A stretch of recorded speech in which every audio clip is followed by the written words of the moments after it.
The mihi animas teteratole, give me souls, take away the rest. Father John po, STB. We are now in the third Sunday of Easter, and our gospel for today is taken from the Gospel of Luke, chapter 24, verse 13 to 35. This is all about the road towards Emmaus, wherein the two disciples of Jesus is going to Emmaus, going away from Jerusalem. Bakit sila paalis sa Jerusalem? Because their hearts are full of sorrow.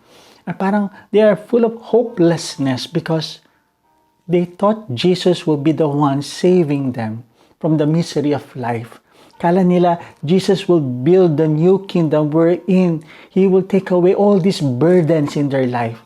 But now, the Lord is dead for them. That's why they are so sorrowful. And as if parang lahat ng pangarap nila gumuho. Then suddenly, the Lord appeared before them and walked with them. Alam niyo, minsan, ganun po ang pakiramdam natin sa ating buhay.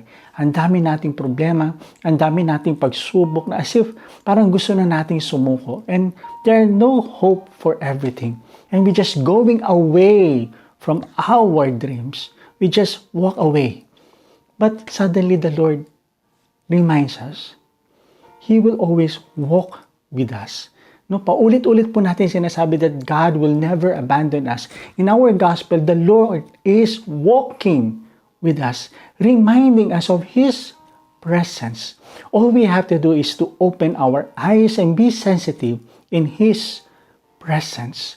At ang ganda po na tinuro niya sa mga disciples. And this is two things that are very important for us to be able to endure all the trials and pains that we're going to face in our life, that will give us strength and the courage to face and fulfill our dreams.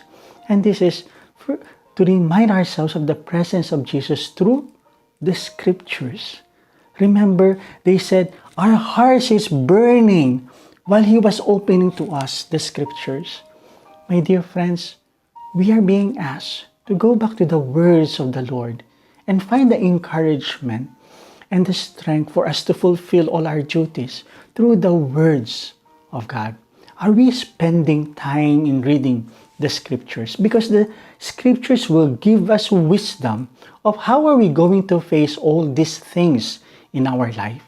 And through the scriptures, we'll also find strength and the courage for us to be able to fulfill our dreams.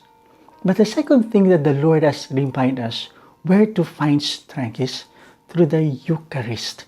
Because while in the breaking of bread, na-realize nila na ang kasama nila ay ang Diyos, ang ating Panginoon.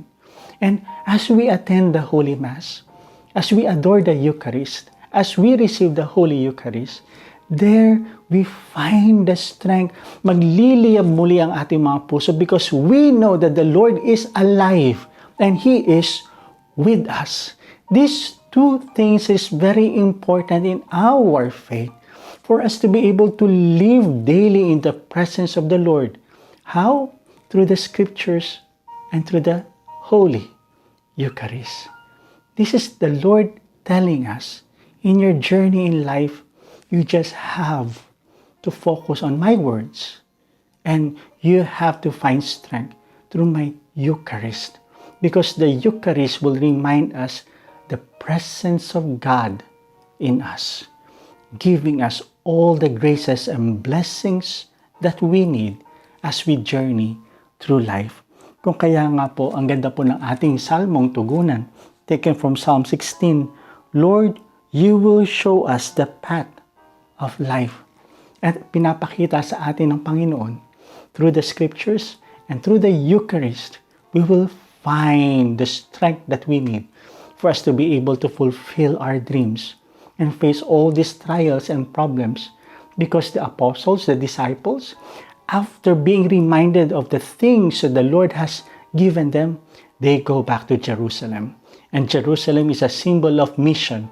And they were able to fulfill that because now they are very aware of the presence of God in them and keep on returning to the scriptures to find the wisdom and the strength that they need for them to be able to fulfill their mission in life. So once again, my dear friends, in this third Sunday of Easter, we are being reminded where to find strength as we journey through life. That is through the presence of the Lord, through the scriptures and the Holy Eucharist.